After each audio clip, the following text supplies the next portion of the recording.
how do you kind of help them balance, the environment that they're growing up in, while really kind of remaining that, maintaining that strong sense of their US and Italian identity as well?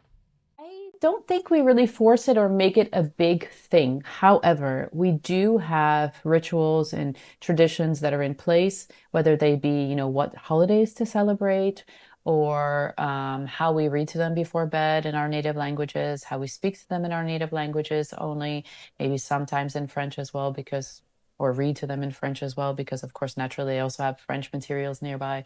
Um, it's really about, and when it comes to third culture kids, setting up the opportunity for open communication. Because often with third Hmm. culture kids, it really has nothing to do with the child unless you move when they're much older. Then you have a lot more of possibility for discussion. But in regards to third culture kids, the most important thing is the partnership.